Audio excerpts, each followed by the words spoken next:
Καλή σας μέρα. Χαίρετε. Τι ορισμό θα δίνατε στη συγχώρεση? Όχι, δεν είναι αυτό ακριβώς. Ούτε αυτό.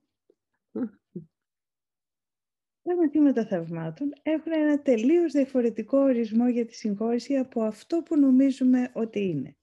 Καλώς ορίσατε λοιπόν στο σημερινό μάθημα 134. Ας αντιληφθώ τη συγχώρεση όπως είναι. Τι σημαίνει αυτό? Ας θυμηθούμε ότι έχει χωριστεί ο νους μας στα δύο, στον ορθό και στο λάθος νου. Στο λάθος νου, κυρίαρχο στο εγώ, αντιλαμβάνεται τη συγχώρεση το πολύ ως μια ενοχή που έχει κάποιος, τον οποίο τον θεωρούμε ακόμα ένοχο, αλλά με αναστολή.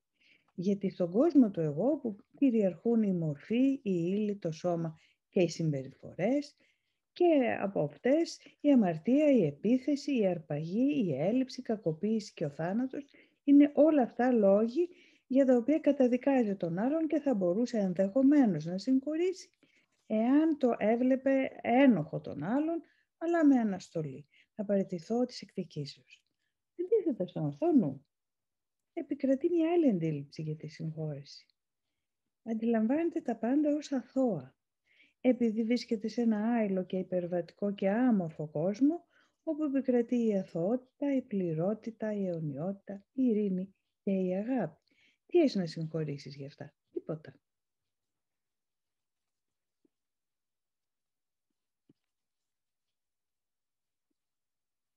Η συγχώρεση του εγώ λοιπόν είναι μια παραχώρηση, είναι μια χάρη για μια αμαρτία που έχει γίνει. Ένα κακό για κάτι συγκεκριμένο που έχει γίνει. Ενώ η συγχώρεση στον ορθό νου ορίζει τον άλλον ως αθώο έτσι κι αλλιώς. Συγχωρεί την ιδέα ότι είναι δυνατόν να υπάρχει κάτι που δεν είναι αγάπη και αναγνωρίζει ότι το συγκεκριμένο που έγινε ανήκει στο όνειρο, ανήκει στην ψευδαίσθηση.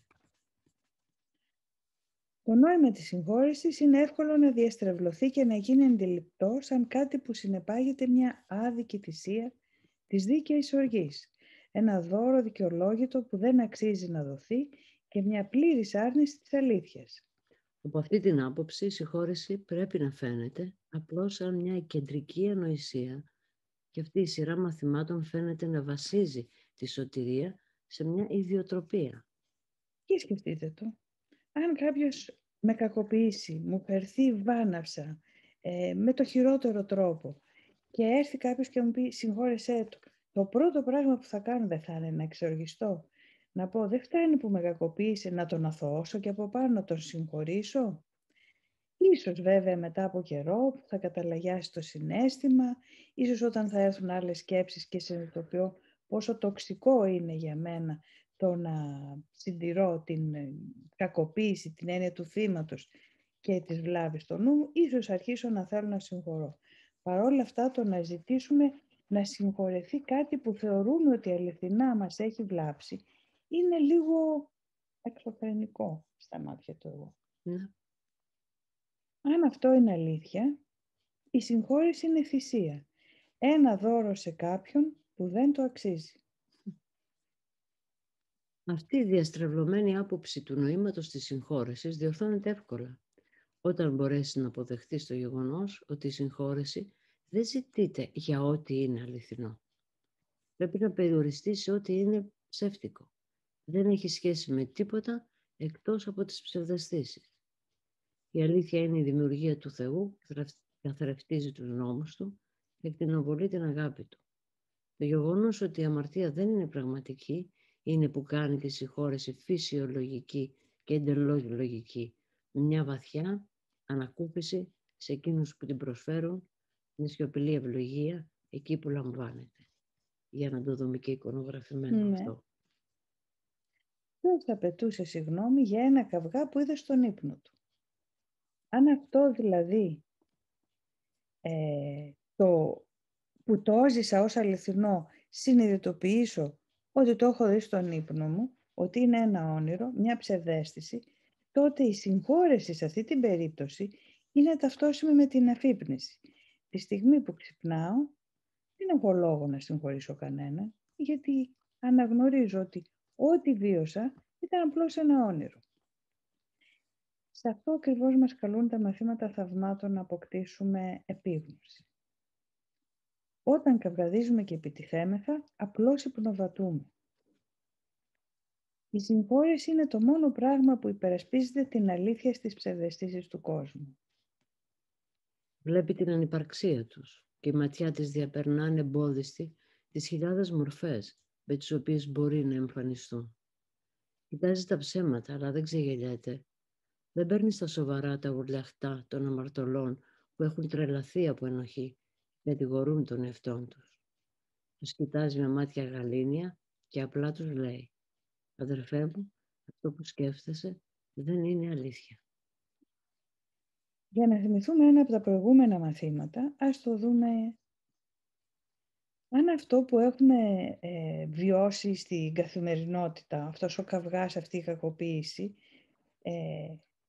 το δούμε σε αντιστοιχεία με το μάθημα που είδαμε πριν από 2 μέρες, για την κοιμισμένη ματιά, δηλαδή εδώ είμαστε μέσα στο δράμα, στην επίδαυρο που είχαμε δει, είναι η μύδια, ζούμε αυτό τον πόνο, αυτή την αίσθηση απώλειας, τη θυσία. Όταν είμαστε μέσα σε αυτό, είμαστε εντελώς κοιμισμένοι. Είχαμε δει όμως και μια άλλη κατάσταση, στην οποία μπορούμε να μεταβούμε, είναι η αφυπνιστική ματιά των μαθημάτων θαυμάτων, που μας καλεί να δούμε το σύνολο, εμάς ως θεατές και μαζί το δράμα που επιλέξαμε να δούμε υπνοβατώντας. Αν δείτε την κάτω φωτογραφία, στεκόμαστε θεωρητικά σε αυτό το σημείο εδώ, από όπου κοιτάμε τη σκηνή, όπου εκτιλήσεται το δράμα, και τους θεατές, οι οποίοι είναι σε μια κατάσταση και αυτοί όπως και οι ηθοποιοί υπνοτισμένοι. Ποια είναι η διαφορά τους όμως? Οι θεατές μπορούν που και που να έχουν επίγνωση ότι είμαι θεατής εδώ και κάθομαι στις κερκίδες και που και που να απορροφώνται μες στην παράσταση και να ταυτίζονται με το δράμα που βλέπουν εκεί έξω.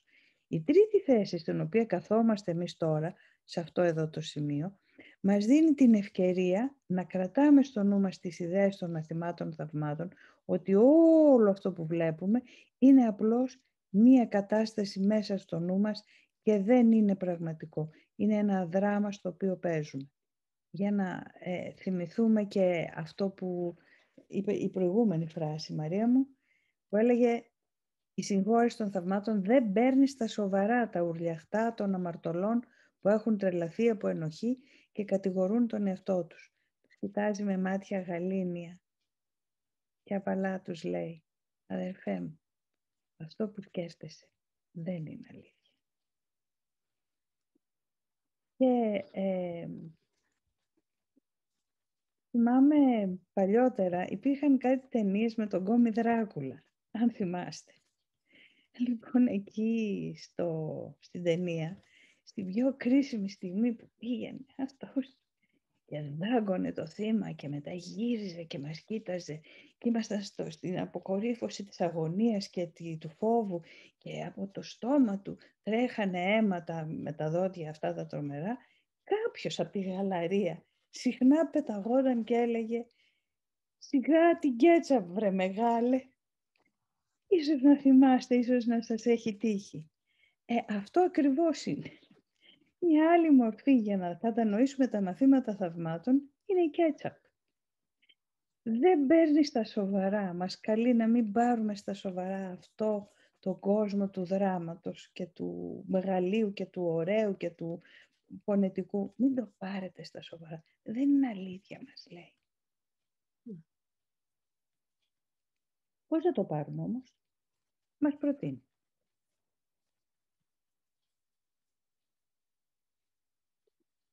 Υπάρχει ένας απλός τρόπος να βρεις την θύρα προς την αληθινή συγχώρεση και να την αντιληφθείς ορθάνυχτη να σε καλωσορίζει. Όταν αισθάνεσαι ότι μπαίνεις στον πειρασμό να κατηγορήσεις κάποιον για οποιαδήποτε μορφή αμαρτίας, μην αφήσεις το νου σου να εστιάζει σε ό,τι νομίζεις ότι έκανε, γιατί αυτό είναι αυταπάτη. Αντί γι' αυτό ρώτα: θα κατηγορήσω τον εαυτό μου για αυτό που έκανε? Μην αφήνεις το νου σου να εστιάζει σε ό,τι νομίζεις ότι έκανε, γιατί αυτό είναι αυταπάτη. Αντί γι' αυτό ρώτα, θα κατηγορούσα τον εαυτό μου για αυτό που έκανα. Πολλοί θα έχετε απαντήσει, ναι, θα τον κατηγορούσα. Και εμείς έτσι απαντούσαμε στην αρχή. Μετά από πολλές φορές που κάναμε τον διαλογισμό που θα κάνουμε και εμείς σήμερα, που έχει μέσα η άσκηση, και μπαίνοντας στη θέση αυτού νου που ουρλιάζει, μπαίνοντας στην ψυχολογική κατάσταση στην οποία είναι, νιώσαμε συμπόνια. Και εκεί πια δεν μπορούσαμε να κατηγορούσουμε ούτε τον εαυτό μας, ούτε τον άλλον για αυτό που έκανε. Γιατί είναι μέσα σε αυτή την υπνοτισμένη κατάσταση στην οποία ουρλιάζει με όλη του τη δύναμη βοήθεια. Αυτό ακούγαμε από ένα σημείο και έπειτα. Έτσι δεν πάψαμε να κατηγορούμε. Στην αλήθεια, η αθωότητα είναι το μόνο πράγμα που υπάρχει. Η συγχώρεση στέκεται ανάμεσα στις ψευδαισθήσεις και στην αλήθεια. Ανάμεσα στον κόσμο που βλέπεις και σε αυτόν που βρίσκεται πέρα από αυτόν, ανάμεσα στην κόλαση της ενοχής και στην πύλη του ουρανού. Δηλαδή, εδώ μπορούμε να αντιληφθούμε τη συγχώρεση και σαν θεραπεία. Μια αυτόματη θεραπεία. Ένας μηχανισμός που αυτόματα μας παίρνει από το λάθος και μας πηγαίνει στο ορθό. Από τον ύπνο στο ξύπνιο. Μέσω αυτής της γέφυρας, η οποία είναι τόσο ισχυρή όσο και η αγάπη που της έδωσε την ευλογία της, όλα τα όνειρα του κακού και του μίσους και της επίθεσης προσκομίζονται σιωπηλά στην αλήθεια. Δεν κατακρατούνται για να διωγγωθούν και να λησομανούν και να τρομάζουν τον ανόητο ονειρευόμενο που τα πιστεύει. Αυτός ξυπνά απαλά από το όνειρό του, καταλαβαίνοντας πως ό,τι νόμιζε ότι έβλεπε δεν ήταν ποτέ εκεί. Και τώρα μπορεί να αισθανθεί ότι του έχει δοθεί κάθε τρόπος να διαφύγει. Για αυτή τη γέφυρα λοιπόν μας μιλάει που είναι η συγχώρεση και είναι ο συνδετικός κρίκος ανάμεσα στον λάθος νου και στον ορθό νου. Είναι αυτό που μας βοηθά να μεταβούμε από την ψευδαίσθηση της ταύτισης με τη μορφή, την ύλη, το σώμα και όλα αυτά που ονομάζουμε αμαρτία, επίθεση, αρπαγή, έλλειψη, κακοποίηση και θάνατο. Μας βοηθάει η συγχώρεση να μεταβούμε στον άλλη πραγματικότητα, την αληθή, στον ορθό νου. Ο οποίος είναι ο κόσμος του πνεύματος. Εκεί που είναι άειλο, είναι χωρίς μορφή. Υπερβατικό. Εκεί βρίσκεται η αθωότητα, η πληρότητα, η αιωνιότητα, η ειρήνη, η αγάπη.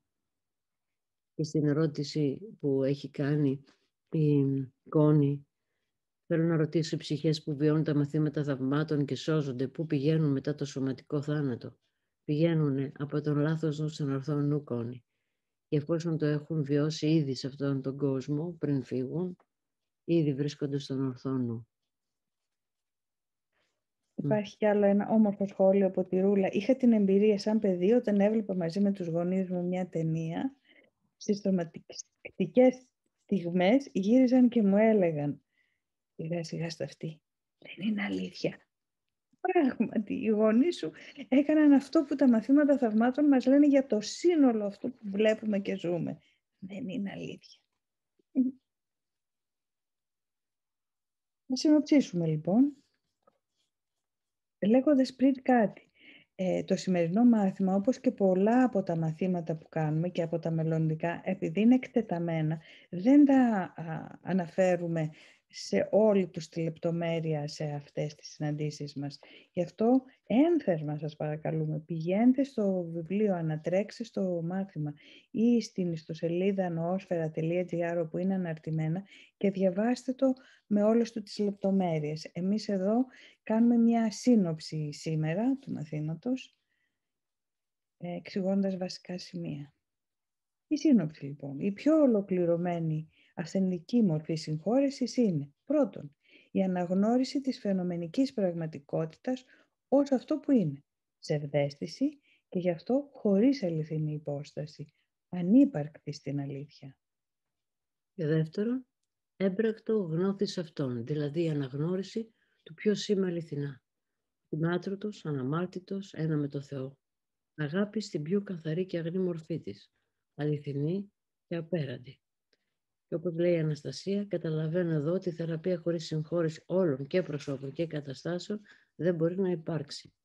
Πραγματικά, αν δεν περάσουμε από την συγχώρεση, θεραπεία δεν μπορεί να υπάρξει. Θα μείνουμε ή με το παράπονο ή με την επίθεση. Σε κάθε περίπτωση θα ζούμε την επίθεση. Και αυτό είναι βέβαια πόνος. Έχει και πολύ ενοχή, γιατί υπάρχει άλλη επιλογή, την οποία αρνούμαστε. Άρα το θέμα είναι ότι το εγώ πολλές φορές επιχειρεί να προσφέρει συγχώρεση, αλλά με όρους, όπως και η αγάπη με όρους προσφέρει, βεβαίως. Και η συγχώρεσή του είναι, ναι, θα σε συγχωρήσω, κρατώντας πάντα και οι δυο στο νου μας ότι είσαι ένοχος. Ενώ τα μαθήματα θαυμάτων μας λένε να κάνουμε ένα παραπέρα βήμα και να μπούμε μετά από αυτό στην αυθεντική συγχώρεση, η οποία είναι να αναγνωρίσω ότι είμαι και είσαι η αγάπη και βρισκόμαστε σε μια τελείως διαφορετική υπερβατική κατάσταση από αυτή που ονειρικά βιώνουμε ως αληθινή κατάσταση εδώ, αλλά δεν είναι. Είναι ψευδής. Να αναγνωρίσω λοιπόν ότι είμαι η αγάπη. Είναι, θα έλεγα, ο ορισμός των μαθημάτων θαυμάτων για τη συγχώρεση. Ή τουλάχιστον ότι είμαι άτρωτος ως νους. Να αναγνωρίσω αυτό το μέρος του εαυτού μου. Προχωρήσουμε στην πρακτική εφαρμογή σήμερα λοιπόν. Ναι. Αυτή την πρακτική εφαρμογή τώρα θα την κάνουμε τον διαλογισμό της ημέρας μαζί, τώρα, ζωντανά. Άρα, ας κλείσουμε τα μάτια μας και ας στραφούμε μέσα μας.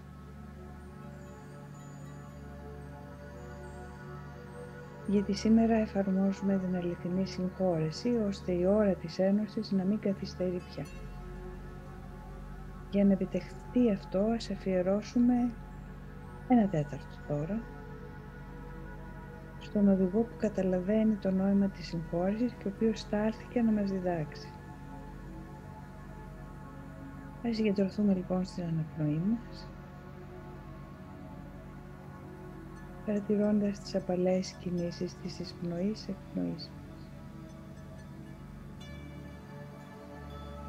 Στην άκρη της μύτης μετατίθεται όλη μου η προσοχή τώρα, καθώς λέω μέσα μου εισπνοή, εκπνοή.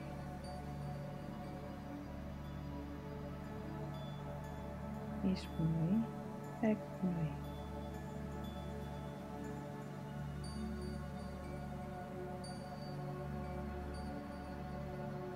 Αφήνω να καταλαγιάσουν όλες οι σκέψεις, όλες οι εντάσεις, όποια ένταση υπήρχε στο μέτωπο ή στα μάτια που τη συγκέντρωσε στην οθόνη. Νιώθω τους ώμους μου να χαλαρώνουν. Παρατηρώ απλώς την εισπνοή-εκπνοή μου γαλήνια. Παρατηρώ τον αέρα καθώς μπαίνει και βγαίνει από τα ρουθούνια μου.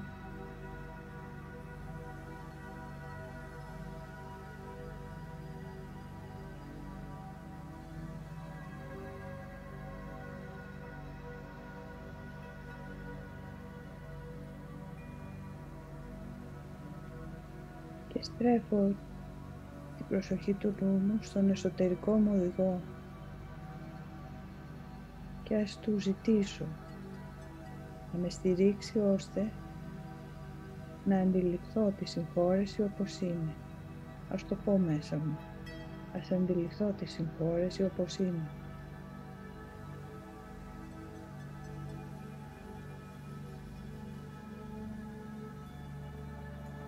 Ας αντιληφθώ τη συγχώρεση όπως είναι αληθινά.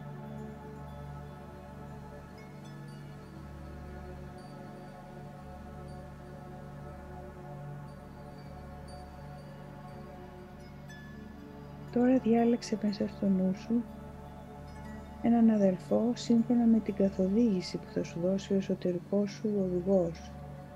Κάποιον για τον οποίο θέλεις να απαριθμίσεις μέσα στο νου σου τις αμαρτίες του. Κάποιον με τον οποίο έχεις θέματα.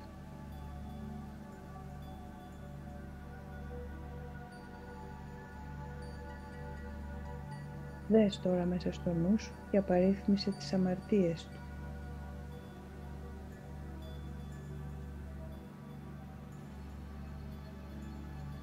Πρόσεξε μην εστιαστείς σε καμιά από αυτές ιδιαίτερα. Απλά βλέπετε μία προς μία να αναδύονται μες στη συνείδησή σου.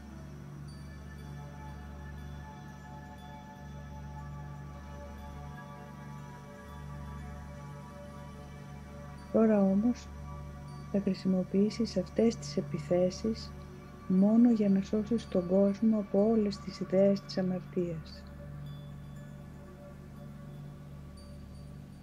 Εξέτασε ένα-ένα αυτά τα αρνητικά πράγματα που σκέφτηκες γι' αυτόν και κάθε φορά ρώτα τον εαυτό σου. Θα καταδίκαζα τον εαυτό μου για αυτό που έκανε?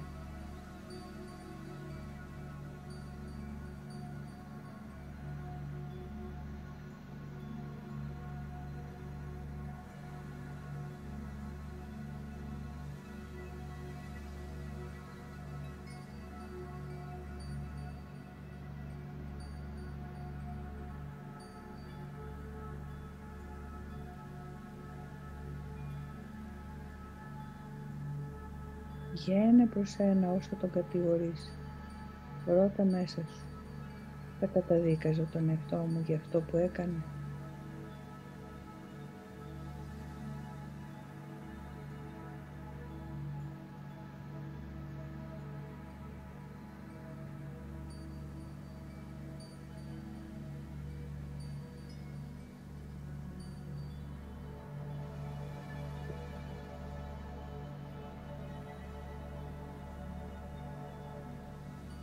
Τώρα άφησε το νου σου να ελευθερωθεί από όλες τις σκέψεις που είχες ότι ήταν αμαρτωλός, εσύ ή αυτός.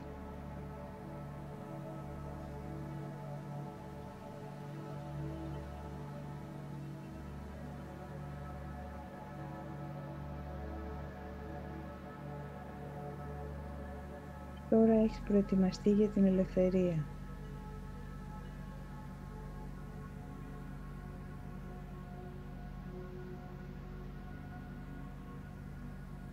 Αν έχεις εξασκηθεί με προθυμία και ειλικρίνεια, θα αρχίσεις να αισθάνεσαι μια αναπτέρωση, το σήκωμα ενός βάρους από το στήθος, μια βαθιά και σίγουρη ανακούφιση, γιατί σηκώνεται από το νου σου το πέπλο της ενοχής.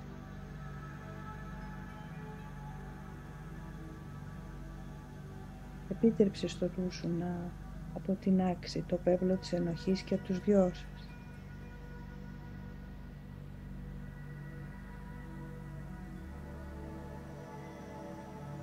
Μείνε για λίγο με την εμπειρία της απόδρασης από τις βαριές αλυσίδες που επιδίωξες να φορέσεις τον αδελφό σου, αλλά που έδεσαν τον εαυτό σου. Δεν τις χρειάζεσαι πια.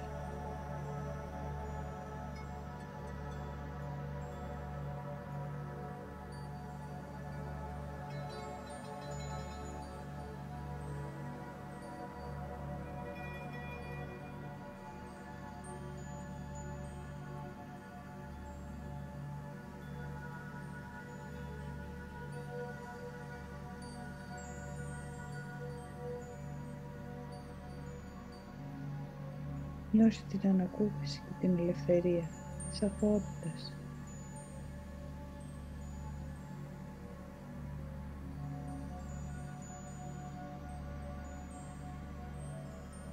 Σε όλη τη διάρκεια της ημέρας σήμερα, η συμφόρεση πρέπει να εφαρμόζεται, γιατί θα υπάρξουν ακόμη πολλές περιπτώσεις που θα ξεχάσεις το νόημά της και θα επιτεθείς στον εαυτό σου.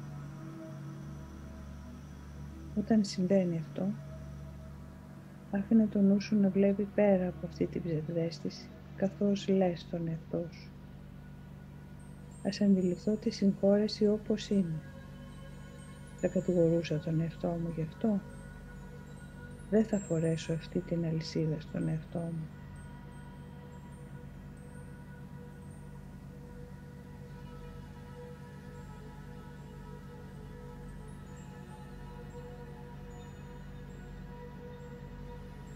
Σε κάθε τι που θα κάνεις σήμερα, θυμήσου αυτό.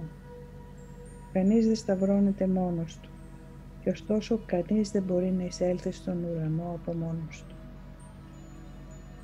επιστρέφουμε όλοι μαζί με όλα τα αδέλφια μας.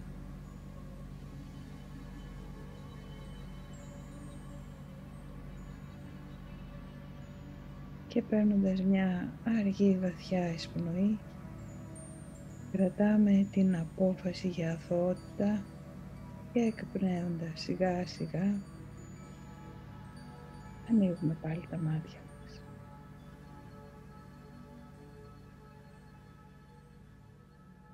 Καλώς ήρθατε πίσω λοιπόν.